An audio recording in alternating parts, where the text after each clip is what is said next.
Hi everybody, welcome back to Pages and Pens. My name is Julie, and this is my Throwback Thursday vlog for The Serpent King by Jeff Zentner. Let's get into it.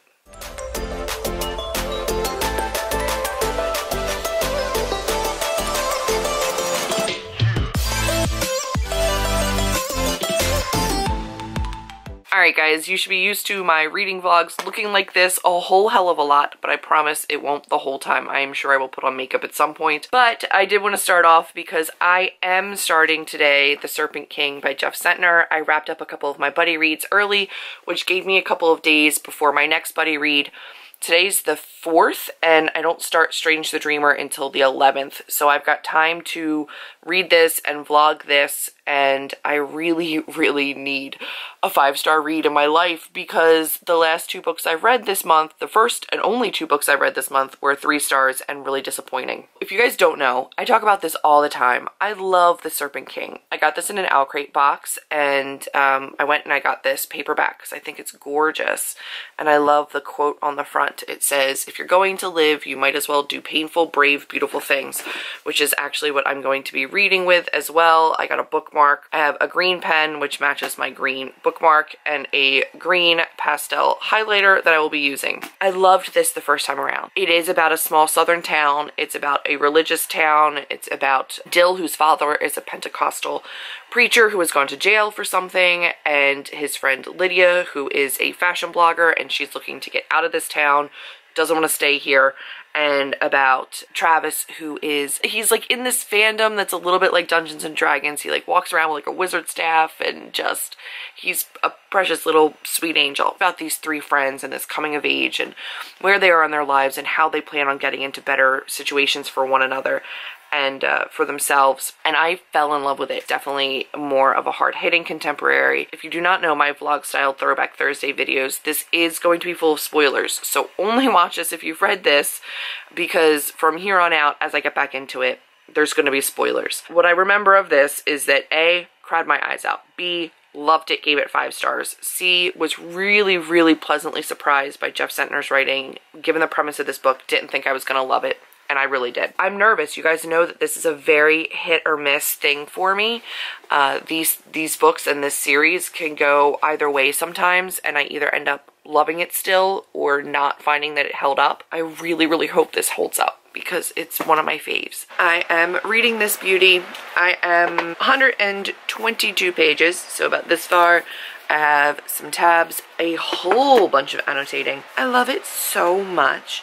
I forgot what a dickhead Travis's dad was, and just all the slurs that he uses, and I understand that they're used because they're speaking to his character, but it's still like difficult wording to hear because there's a lot of racial slurs and slurs against gay people, and I get it. It's the town, it's this man's character, and he's just such a shitty, racist, homophobic that it makes sense for him, but it's still like jarring to hear it. They have some really witty banter between them, and I love that they don't pull punches, like between Lydia and Dill and even Travis. Like, they're very honest with each other. They tell each other when they're pissed. They have little tiffs, which is so realistic.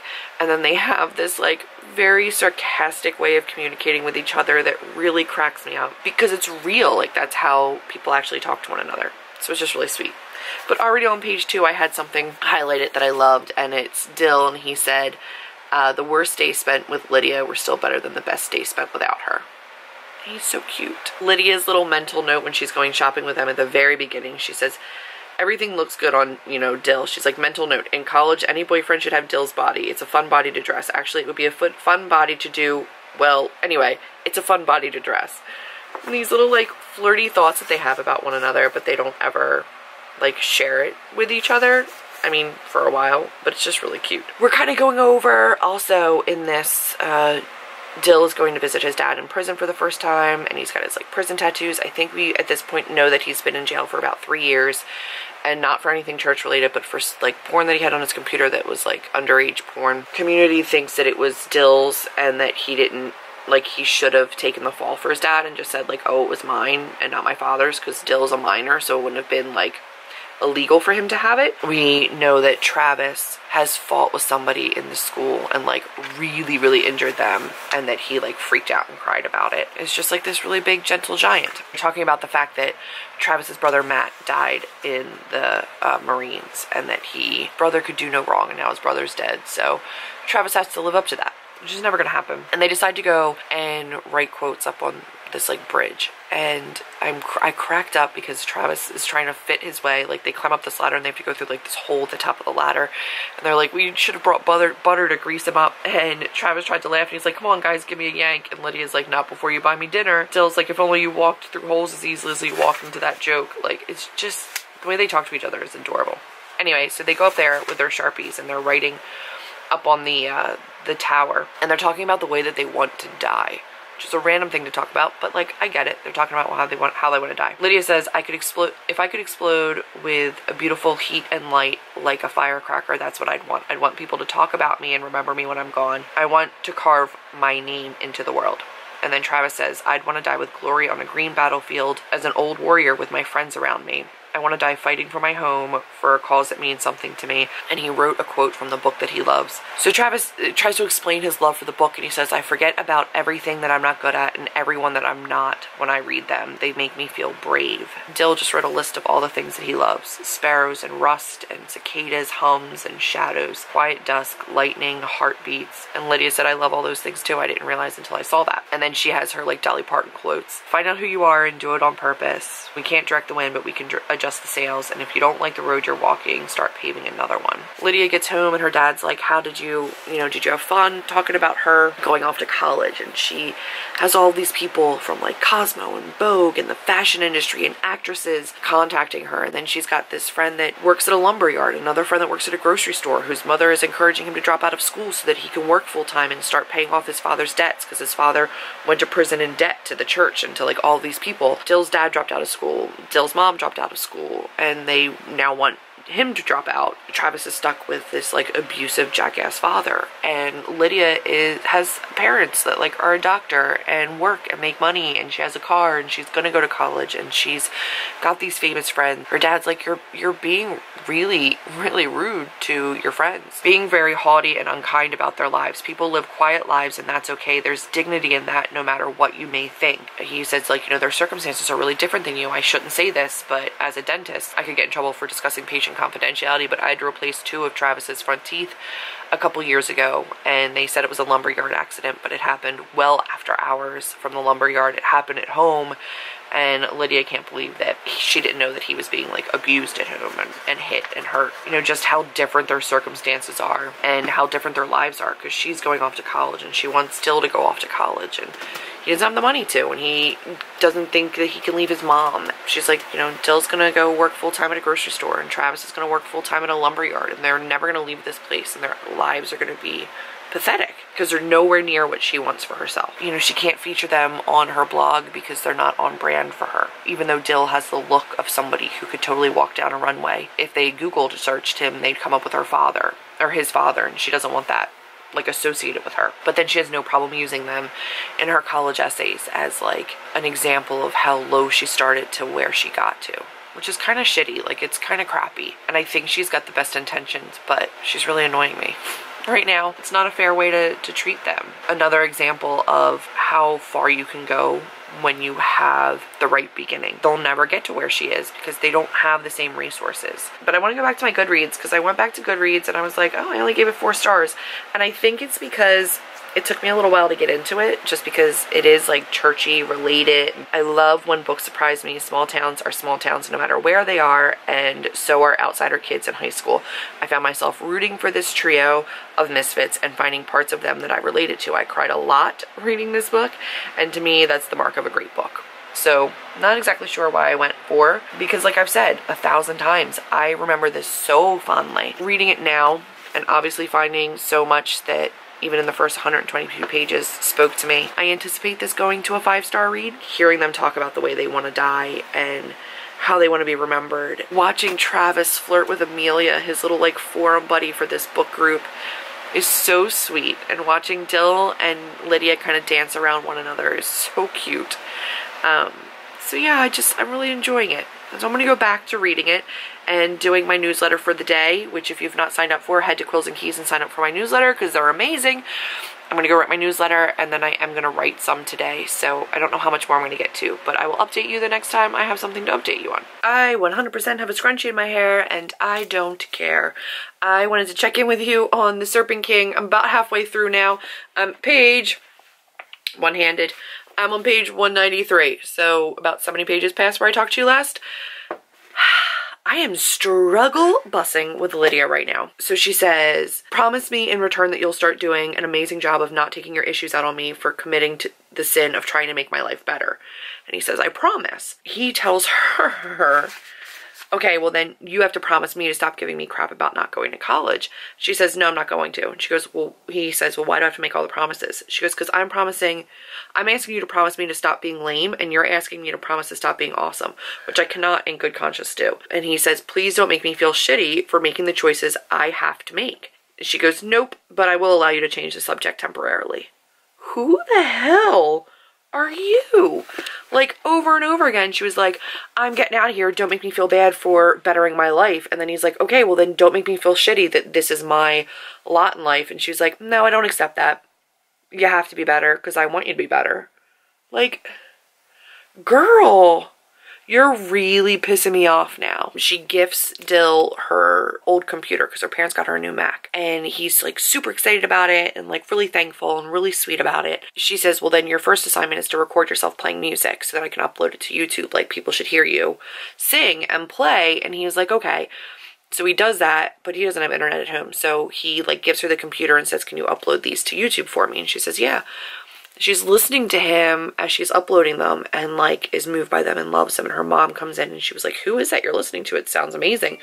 And she's like, oh, just some guy I found on YouTube or whatever. She's trying to like blackmail him into joining the school talent show. Like, and I agree, her heart's in the right place. She wants him to just like try to find confidence in something better for himself, because he like mentions wanting to go to college and his mom says, no, absolutely not. You're not bringing us further into debt. And he was like, I'm not the one that brought debt to the family. Like, you and dad did. Why is it my problem? She's like, because we're family. That's what we're supposed to do. Like, you're not going to college. It's bad enough that you're still in high school when you should be making money to get us out of debt. And he's just in a really hard place. And my heart is breaking for him. And then his friend's making him feel shitty about it. So she's like blackmailing him to try to do this talent show. And she shows him that he has like over 9,000 views on his videos already and all these comments, and everybody's loving it. Because she tweeted it out like on her giant social media account. And he's really feeling torn. And it's like hurting me to see him so conflicted. He's like scrounging just to get his mom like a used book for her birthday and to get a cake bake for her birthday, which Travis and his mom actually make the cake for his mom for his birthday. Causes this big thing with Travis and his dad like throwing around more slurs and just being horrible and hateful. Travis finally like asks Dill, and he's like, did your dad ever hit you before he went to prison? And he was like, yeah, like I got spanked. And he goes like, no, like, did he ever hit you? Dill says no, and Travis is like, well, you know, when I have kids, like, I'm going to teach them a whole lot of things, but I'm never going to hurt them. I'm never going to put my hands on them unless it's to hug them. Like, I will never put my hands on my kids to hurt them. And it is heartbreaking, dude, because, like, I forget when it comes, but, like, I know the scene surrounding when it comes, but I don't remember when in the book it happens. And I know I'm halfway through, like, I know it's going to happen, and it is killing me. Like, it's really, really hard to read right now. She's being a bit of a twat. Like, she just is. And she's looking to probably share an apartment with these other girls in New York when she goes there for college. And the girl texts her and she says it's like $3,000 a month. And she's like, oh yeah, that's not a problem. Like, we split it 3 ways. Like, I can totally swing $1,000 a month. And the girl's like, oh no, I wish. Like, it's $3,000 each of us a month. And Lydia's like, oh, that's probably outside of my budget. And she was like, I guess I'm becoming the Dill of my new friend group. Basically, like, I'm the poor one. She's really making me angry. Like, really, really making me angry. And I will catch up with you guys later. I'm here with a quick update because I've already started to cry a little bit. And I know it's just going to get uglier and uglier from here. Because this book is about to break me. 243. This area. So far, we had really cute stuff and really good stuff, and when really good, really cute stuff happens, bad stuff follows. So, Lydia actually surprised Travis with a quick layover by his favorite author who writes this series that he loves, and it's like his idol, and this book is his lifeline. And the author comes for like a quick layover, takes them out to ice cream, talks to them, talks about like the series, and signs his book and gives him this big hug, and is just like so excited to meet him. And this is like the most exciting thing that could possibly happen in Travis's life. And he is so overwhelmed and so overjoyed, and he gives him advice on writing, and you should write. He goes, I can't write. He goes, well, have you ever tried? He said, no. He goes, well, then of course you can't. You have to practice. Write fanfic or something for the series.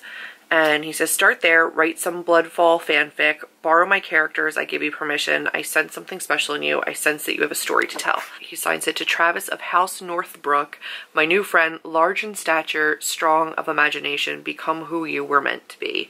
And he has this like amazing night, and then he heads home, and his dad's drunk and fighting with him because apparently he was trying to call Travis because they had a delivery, and the delivery got missed and cost him like $500, so he freaks out. And he sees the book in Travis's hand that the guy signed for him, and he's like, please don't ruin this night. You know, like in his head, his like internal dialogue is like, don't ruin this night for me. Don't make this the night that it finally happens. Like, I know this fight is coming between you and me. Like, please don't make it be this night. Please don't make it be this night. Like, don't ruin this for me.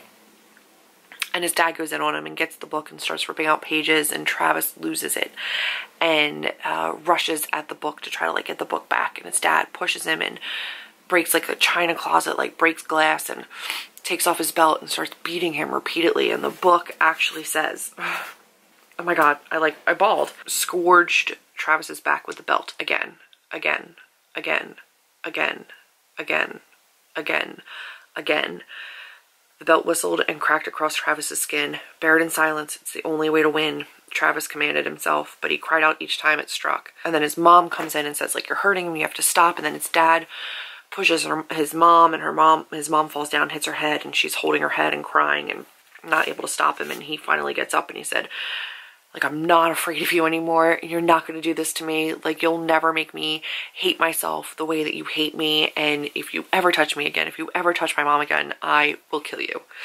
And his dad kicks him out of the house. And he goes to Dill and says, like, you know, I'm having a rough time. Can you sneak out and go for a ride? And they go and watch the trains. He says, like, I got kicked out, and here's what happened, and I can't go back, and things have to change. Things have to be different. After graduation, we should get a place together, and we have to look out for each other. We're our family now. We need to start doing stuff we're afraid to do. I think you should tell Lydia how you feel about her. It was really sweet. And Lydia gets into NYU, and she takes Dill out to tell him that she got into NYU, and he's happy for her, obviously. And then she comes around the table and hugs him, and he goes, what was that for? And she goes, because it looks like your heart stepped on a Lego.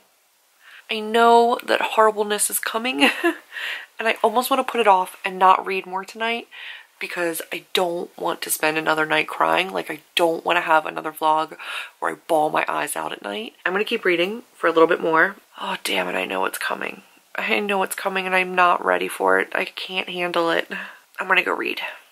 It came, and I knew it was going to, and I actually didn't cry too much, but I also skim read this scene because I just can't. Travis is out in like the woods, like in the middle of nowhere, selling firewood because he needs to make money, because he has nowhere to stay, and he's sleeping in his truck, and he's still working for his father because he can't report his father, because then the business would close down, and then his mom wouldn't have any money, and the family would go under. And so he's still working for his asshole dad, and he's out there selling firewood, and two guys pull up and ask for all of his money, and he gives them his wallet, and then he goes into the truck to get the money bag, and they shoot him.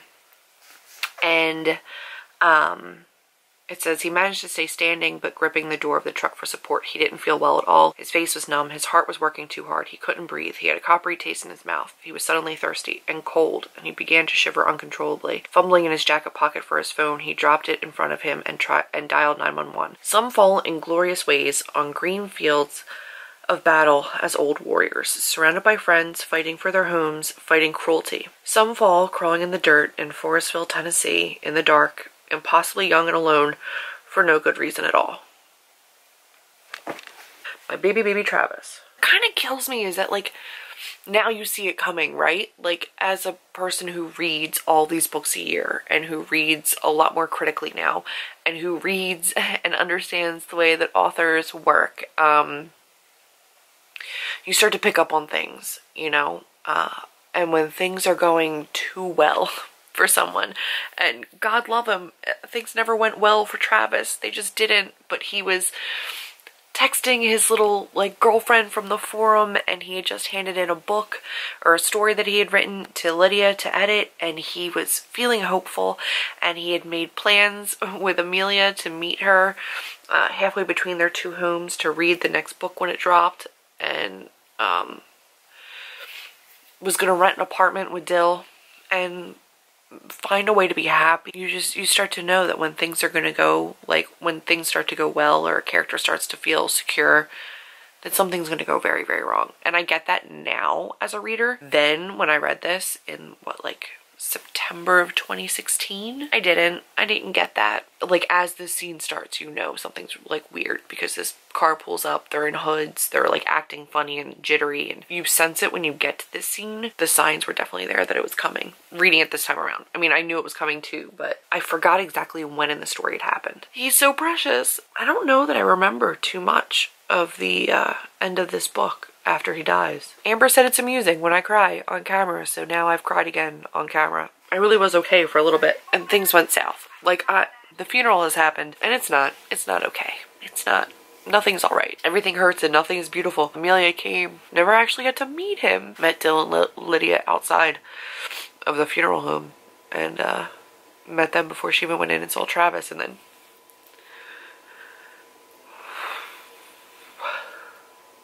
Dill is crying, saying goodbye. When Lydia leans down, she puts something into his pocket. Oh, this is stupid. Okay, so then they see flowers.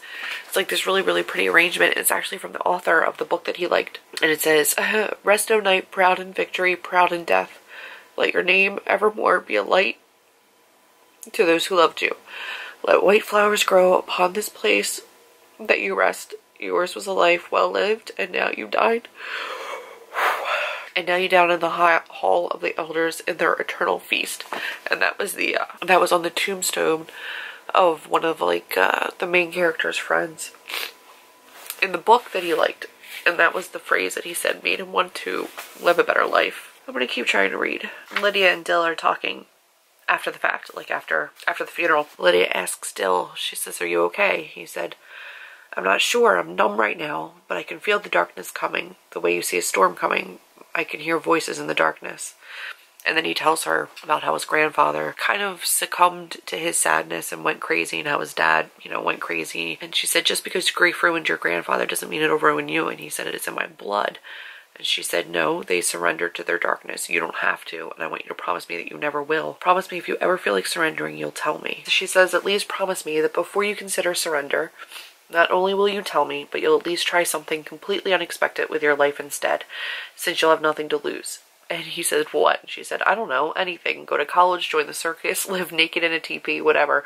Just nothing involving snakes or poison." And he says he promises. The hits just keep coming. Like, it literally never stops. Lydia gets home and realizes that, like, she needs to say something. She needs to say something because, like, nobody knows. Like, nobody online. Like, she has these hundreds of, like, she literally has like 100,000 subscribers. Ends up writing a eulogy for Travis and saying that, like, "I had a friend and his name is Travis, and a couple days ago, while selling firewood, 2 men shot him and left him to die while stealing his money to buy drugs. Travis was utterly comfortable in his own skin. He was who he was, and he was never afraid of what anyone would say or think." And she, like, kind of goes on to just talk about how great he was. And then, "He deserves to be remembered. Please look at his face. Know that he lived and he was beautiful, and I miss him." Attaches a photo of him. It's like him gazing off into the distance while he's, like, leaning on his staff. And she said, "At the time she thought he looked ridiculous, a child playing dress up. As she posted it, she thought he appeared majestic, noble, and kingly." She completed the post and closed her computer, and it wasn't that she was afraid of a bad reaction. She knew she'd get an outpouring of love and support. People would line up to offer her absolution. And it was that mercy that she feared most. She didn't feel worthy of it. She couldn't bear being told that she'd done nothing wrong.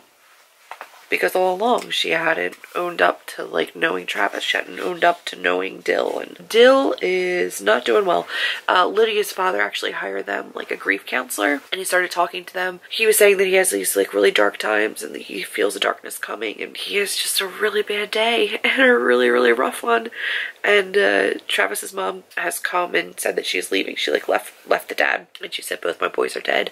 I'm not a mom anymore. Dill is just really, really struggling. And he goes down to the train tracks over the river, and he's sitting on the bridge, or he decides to stand up. So it says that he, you know, he stood gathering his courage and decided to end this life and take his chances on the next.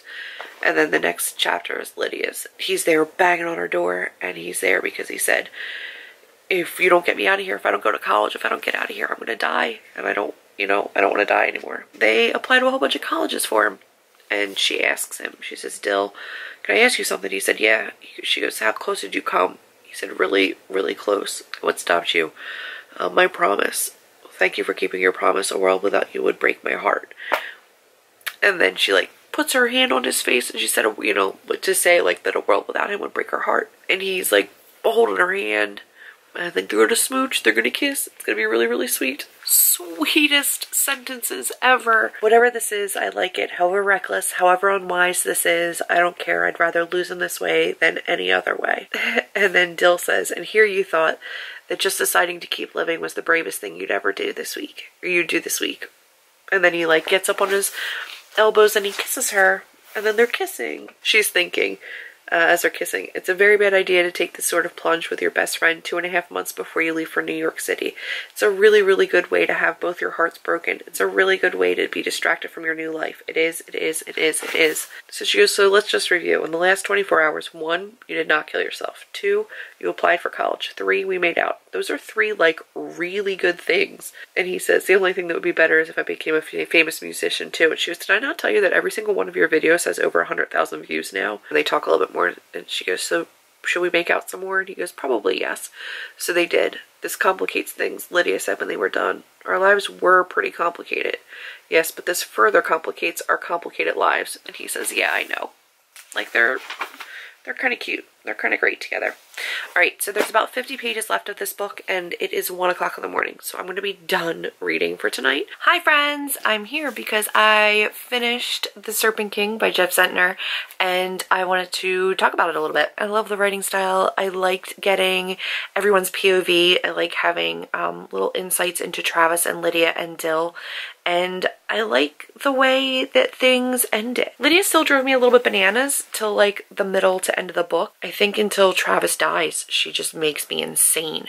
But things get better for her after that, and after her and Dill kind of hook up. I love that Dill finally stands up to his mom and to his dad and goes to college, and I love that he is recognized on campus when he gets accepted, and Lydia takes him up there to like buy a hoodie and get to see the campus. And some girl recognizes him and is like, I know your music, you're so good. If you ever do gigs around here, my friends and I will totally come and see you. And Lydia gets like all protective. They're just really sweet together. And then like the anti-prom, like the pathetic prom was hilarious, where she gets like self-tanned on just one arm and one leg and has this like crazy sequins dress. I think I'm going to change my rating to 5 stars. I don't know why it wasn't 5 stars to begin with. I've got a couple little tabs here that I've marked up since the last time I talked to you, and it's when Dill's telling his mom that he's going to college, and he says, I'm not asking for permission, I'm telling you because I love you. This is happening. Maybe someday I'll explain exactly why this needed to happen, but not now. Now all you need to know is that it's happening. And his mom gets mad and walks away, like never says congratulations, never says she's proud of him. Till the end of the book is still just like, it's not what you should be doing. You should be here, you should be home. And he said he knew that he had done something painful, brave, and beautiful. And if you're going to live, you might as well do painful, brave, and beautiful things, which is the cover quote, which I liked. And that's on like 327, so it's like takes quite a while in the book to get to that point. After the prom, they're kind of like laying in the backyard. They like run through the sprinkler and lay in the backyard and are looking at the stars, and he's thinking to himself, she's it, she's everything, she's the standard by which I'll judge beauty for the rest of my life. I'll measure every touch to her breath on my skin, every voice to her voice, every mind to her mind, my measure of perfection, the name carved into me. If I could, I would lie with her under the stars until my heart burst. Hold this moment, keep it until the next train whistle in the distance pierces the stillness. And then she kind of does the same. She says the same thing about him, and they, even at the end of the book, are still talking, and they like talk every day, or they Skype. And Dill has her dad take him to college, and the last visit with his father, where he just kind of is like, I'm not you. I'm not you. I'm never going to be you. I'm not going to let your darkness be my darkness. And he walks away even as his dad is yelling for him. Lydia's in New York doing her fashion blog and having a fashion internship. Dill is working on his music. And I think at the end too, he gets like offered to sell one of his songs or to have like some like famous performer perform one of his songs. So he kind of knows that he's got money coming in and that that's something that he can do. And kind of have some hope for the future and know that what he thought was going to be his life will not be his life anymore. Their little goodbye to Travis too was really rough. They just kind of like felt bad for leaving him behind, but they included him and thought about him at prom and as they left for college and stuff like that. So it's just really sweet.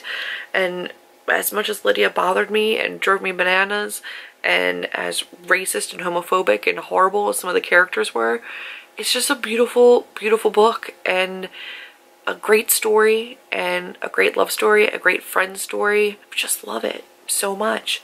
So I'm going to 5 stars. I'm not sure why it wasn't one to begin with.